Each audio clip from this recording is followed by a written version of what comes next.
Alors, nous allons voir dans cette vidéo quelques rappels sur les parallélépipèdes rectangles. Donc, tout d'abord, j'ai résumé l'essentiel de ce que vous devez connaître dans un tableau dans le cours. Donc, la définition, un parallélépipède rectangle est un solide qui a 6 faces rectangulaires. Voilà, ça c'est la définition.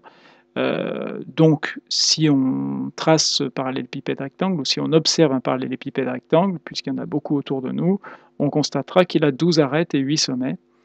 On va voir après une représentation pour bien voir cela. Euh, on peut représenter ce parallélépipède rectangle en perspective cavalière, ce qui nous donne une figure comme celle-ci, que l'on va étudier tout de suite. On a un exemple de patron ici, donc je rappelle que le patron, c'est lorsque l'on déplie la figure, si on découpait certaines arêtes, tout en laissant les faces collées entre elles, et qu'on le mettait à plat, on obtient donc ce que l'on appelle un patron. Donc ici, c'est un exemple de patron, mais il en existe d'autres. Et enfin, se rappeler de la formule de volume longueur fois largeur fois hauteur qui nous permet de calculer le volume d'un parallélépipède rectangle. Alors voyons ce que ça donne sur une animation en 3 dimensions pour arriver à se rendre compte de ce que ça donne. Alors voilà, j'ai dessiné ici, j'ai tracé avec le logiciel GeoGebra un parallélépipède rectangle donc que je peux faire bouger afin qu'on puisse observer comment évolue la figure en perspective en fonction des différentes vues que l'on peut avoir.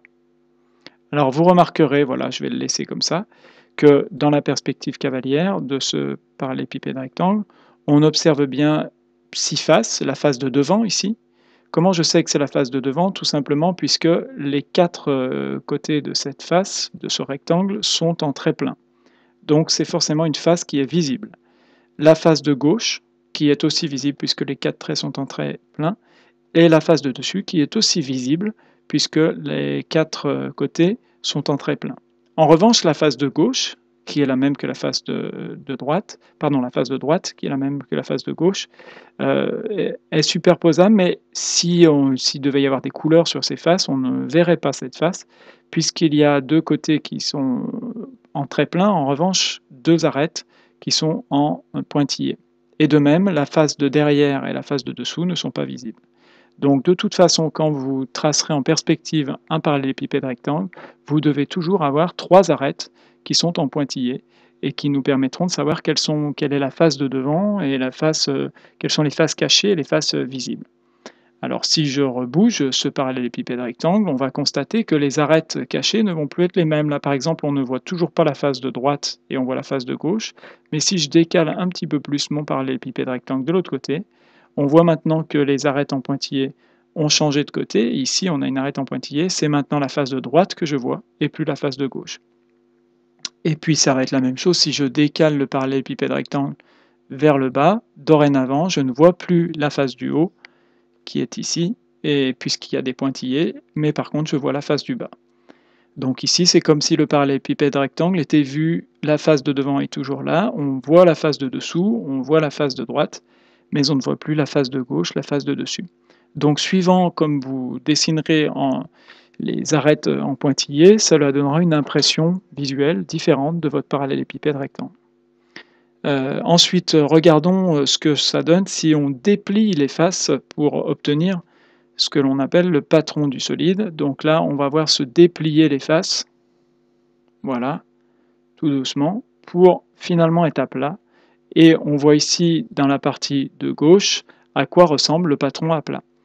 Donc dans un patron de parallélépipède rectangle, puisqu'il y a 6 faces rectangulaires, vous devez retrouver 6 rectangles qui vont par paire. Donc ici, le rectangle doit être le même que celui-ci, puisque les faces opposées sont identiques.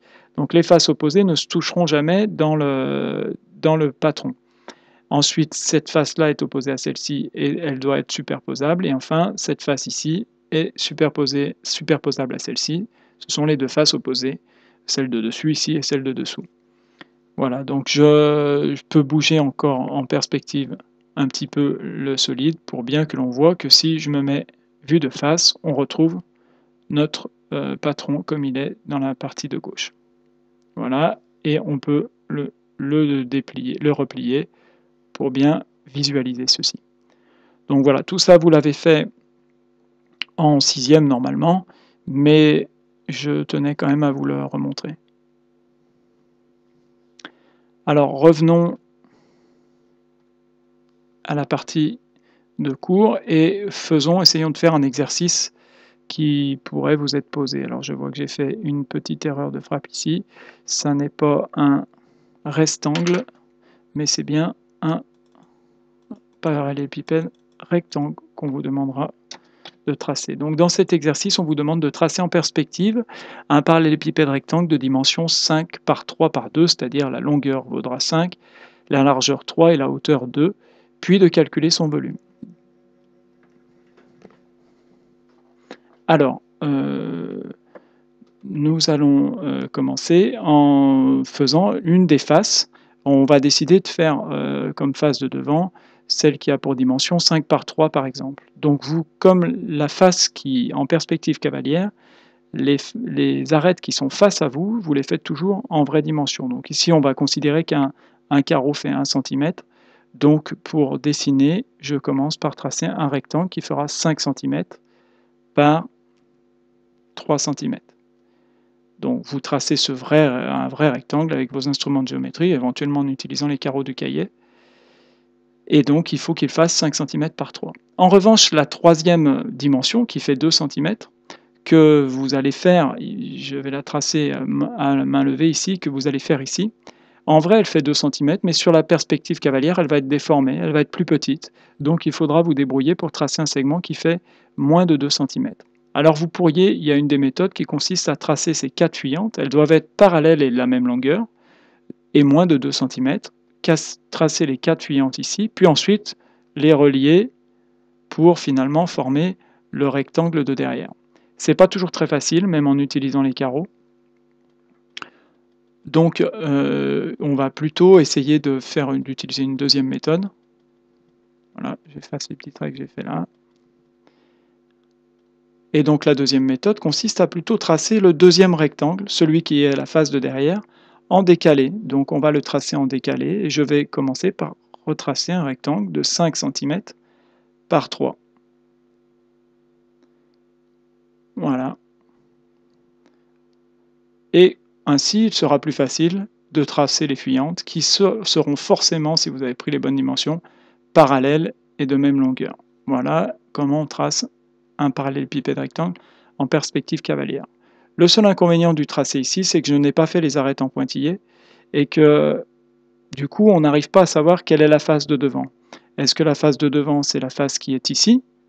Voilà, et dans ces cas-là, l'autre, la face de derrière, ou est-ce que c'est l'inverse? Le problème, c'est qu'à cet endroit-là, on n'arrive pas à savoir quelle est l'arête qui passe devant et celle qui est derrière. Donc, quand vous faites votre tracé, il faut en fait essayer de faire directement les arêtes en pointillés. Donc ici, par exemple, vous pouvez faire comme ceci, voilà, et ensuite directement faire vos pointillés et tracer cette arête-là. Alors là, j'ai changé de couleur, et celle-ci en pointillé.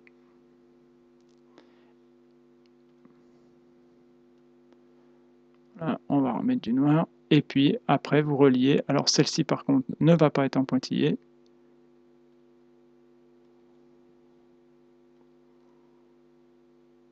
Voilà. Et la dernière arête cachée qui est ici.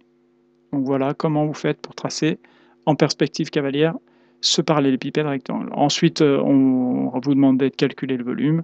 Donc le volume, ça va être longueur fois largeur fois hauteur, c'est vraiment pas difficile ici. 5 fois 3 fois 2, vous pouvez faire le calcul dans l'ordre que vous voulez. 5 fois 2, ça fait 10, fois 3, ça fera 30.